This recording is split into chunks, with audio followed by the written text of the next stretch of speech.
And I wanted to ask you, like, okay, you was in the Bay, you was in Houston, you was in New Orleans. These is like meccas for just talented people. You know, they Yeah. always been places where a lot of people made great music and stuff. But Yes. you talked about the independence. So, like you say, back then you had tapes or you had albums or you had CDs where you could Yeah. get $8 or 10, Yeah. whatever amount Yeah. You to get get a like cassette. $6 a cassette, $8 a CD. Like you could get more money.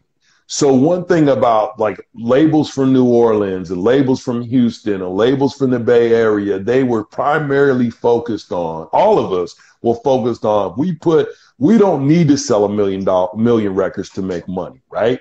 So if you're an artist, for example, if you're getting 80 cents a unit, let's say you're getting $1 a unit for each, for easy math for your listeners or viewers.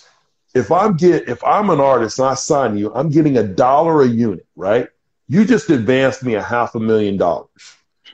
And that's, I gotta pay my taxes on it. I gotta get my album produced. And then you've given me another 250,000 to go on tour. And then you may have given me another 250,000 to do some additional marketing and street team and a couple extra videos or whatever.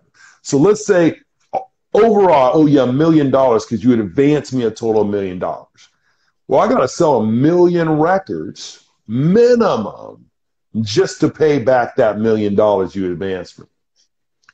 Now think about how hard it is to sell 1 million albums. It's hard, right?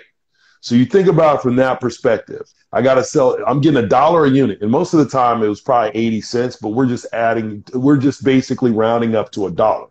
So just for me, by you giving me this money, most of those cats who got that money didn't pay their taxes. So they're already in the hole with the tax man, probably about 300-400 grand.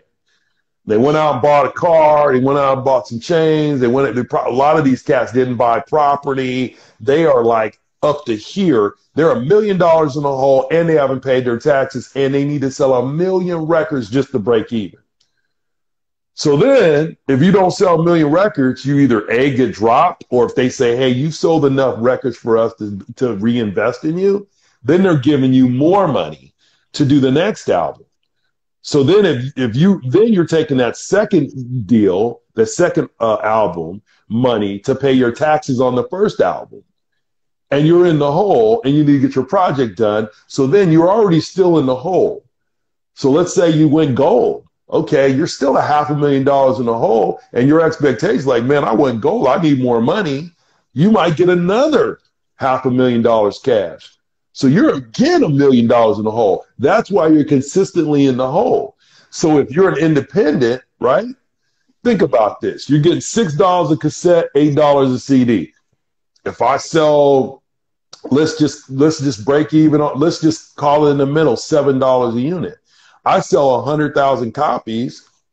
That's $700,000 in full revenue for me. If I own the label and I'm the artist, I'm getting $700,000. Yeah, it probably costs 100 grand to market, maybe another 100 grand for manufacturing, but I got $500,000 in profit right there.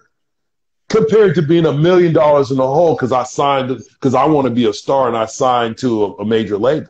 So most of these labels, like these independent labels, and the way we thought when I was at No Limit and I thought of my own label, it doesn't matter if one album sells 500,000 or if I put out 20 albums and sells 500,000. I'm still generating revenue. Now, artists might be upset that, oh man, my album only sold 20,000 copies. But if you think about that, at $7 a unit, you're talking about $140,000 in revenue. So if you put out enough albums, you always have consistent revenue coming in, and you don't need to go gold or platinum. Like you go gold, then you're talking about that's a game changer, right? You go gold at you sell 500,000 copies and you're making $7 a unit, you got $3.5 million. So there was a time I was trying to do a deal to sign Houdini. Everybody remembers Houdini from the 80s and 90s. Friends, how many of us have them? 5 Minutes of Fun, One Love, all that. So I was trying to sign those guys, and I was ready to pay them a significant percentage. I was going to put their whole album together. They weren't going to get any advance money, but I was going to put their whole album together and drop their album. Now, if they would have put that album out, and let's say we sold, 200,000 copies. We're talking about $1.4 million after manufacturing some costs. They're probably looking at, $900,000. Now they went and signed a deal with someone, and they probably got, I don't know, they might have got 600,000, so they got 200,000 apiece. But they didn't know. In my situation, they would own their masters. Right. They'd own their publishing. I wasn't going after anything. I was just trying to generate revenue for them and for me, because I'm a business person. But everybody wants to sign because they want that upfront money. And if you get that upfront money, your percentages goes down significantly. If you don't, you own your masters, you get a higher percentage. All of that stuff is important. And that was just the difference between what independent labels were doing compared to major labels.